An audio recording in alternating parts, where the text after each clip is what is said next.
জাতীয় সংসদ নির্বাচন উপলক্ষে আজকের জনসভার কোনাবাড়ি ব্যবসায়ীদের উদ্যোগে আজকে বিশাল জনসভার প্রস্তুতি মোটামুটি সকালে পরিদর্শনে আজকে শেষ পর্যায়ে আমাদের শেষ। আমরা এম রশিদুজ্জামান মিল্লাত ভাই প্রধান অতিথি হিসেবে এখানে আসবেন, সেই জন্য আমরা কোনাবাড়ির ব্যবসায়ীদের জানাচ্ছি, শুভেচ্ছা জানাবো।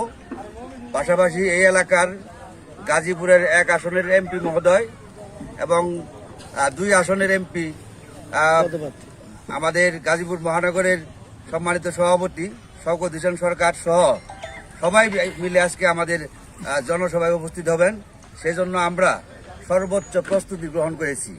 আমাদের প্রস্তুতির মধ্যে আমাদের এখানে সমাগম হবে প্রায় 10 থেকে 15 হাজার। আমরা সর্বোচ্চ সতর্কতার সাথে আমরা এগুলো নিয়ন্ত্রণ করতেছি। আমরা মোটামুটি সন্তুষ্ট। আজ বিকাল 3 ঘটিকা থেকে শুরু হবে। আমাদের অতিথিরা 3টায় মঞ্চে আসবেন, আমরা তাদেরকে স্বাগত জানাবো। ঠিক আছে। আজ বিকাল 3 ঘটিকা থেকে শুরু হবে। আমাদের অতিথিরা 3টায় মঞ্চে আসবেন, আমরা তাদেরকে স্বাগত জানাবো।